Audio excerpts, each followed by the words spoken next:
Micro ATM ಅನ್ನು ಸಂಪರ್ಕಿಸಿ ಬಳಸುವ ವಿಧಾನ.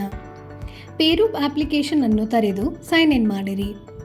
ಮೊಬೈಲ್ ಫೋನ್ ಬ್ಲೂಟೂತ್ ಸಕ್ರಿಯಗೊಳಿಸಿ ಮತ್ತು ಮುಖಪುಟದ ಮೈಕ್ರೋ ಎಟಿಎಂ ಐಕಾನ್ ಮೇಲೆ ಟ್ಯಾಪ್ ಮಾಡಿರಿ.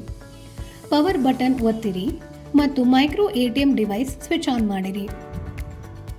ಅಪ್ಲಿಕೇಶನ್ನಲ್ಲಿ ಅವಶ್ಯಕ ಅನುಮತಿಗಳನ್ನು ನೀಡಿರಿ. ಸರಿಯಾದ ಪಿನ್ ಪ್ಯಾಡ್ ಅನ್ನು ಆಯ್ಕೆ ಮಾಡಿರಿ. ಡಿವೈಸ್ ಬ್ಲೂಟೂತ್ ಕನೆಕ್ಷನ್ ಹುಡುಕಿಕೊಳ್ಳಲಾಗುತ್ತಿದೆ. ಮೈಕ್ರೋ ಎಟಿಎಂ ಡಿವೈಸ್ನ ಮೇಲೆ ಉಲ್ಲೇಖಿತ ಡಿವೈಸ್ ಹೆಸರನ್ನು ಆಯ್ಕೆ ಮಾಡಿರಿ. ಡಿವೈಸ್ ಪೇರಿಂಗ್ ಪ್ರಕ್ರಿಯೆ ಆರಂಭವಾಗುತ್ತದೆ ಮತ್ತು ಸ್ಕ್ರೀನಿನ ಮೇಲೆ ಒಂದು ಪಿನ್ ಕಾಣಿಸಬಹುದು. ಮೈಕ್ರೋ ಎಟಿಎಂ ಡಿವೈಸ್ನಲ್ಲಿ ಪಿನ್ ನಮೂದಿಸಿ. ಮೈಕ್ರೋ ಎಟಿಎಂ ಡಿವೈಸ್ ಕನೆಕ್ಟ್ ಆಗುತ್ತದೆ. ಫಿನಿಶ್ ಬಟನ್ನಿನ ಮೇಲೆ ಟ್ಯಾಪ್ ಮಾಡಿರಿ. ಈಗ ನೀವು ಬ್ಯಾಲೆನ್ಸ್ ಎನ್ಕ್ವೈರಿ ಅಥವಾ ಕ್ಯಾಶ್ ವಿಡ್ರಾವಲ್ ಮಾಡಬಹುದು.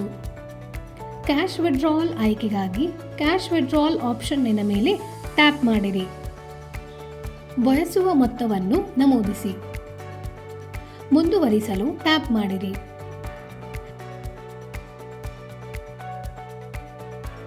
ಕಾರ್ಡ್ ಅನ್ನು ಸೇರಿಸಿ.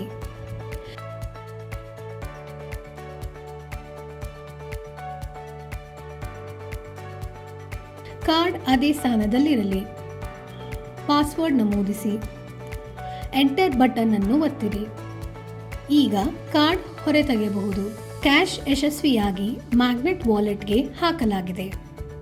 ನೀವು ದುಡ್ಡನ್ನು ಗ್ರಾಹಕರಿಗೆ ಕೊಡಬಹುದು. ಮೈಕ್ರೋ ಎಟಿಎಂ ಮತ್ತು ಎಇಪಿಎಸ್ನಿಂದ ನಿಮ್ಮ ಎಲ್ಲ ಹಣವನ್ನು ನೇರವಾಗಿ ಮ್ಯಾಗ್ನೆಟ್ ಎಂಬ ವಾಲೆಟ್ಗೆ ವರ್ಗಾಯಿಸಲಾಗುತ್ತದೆ.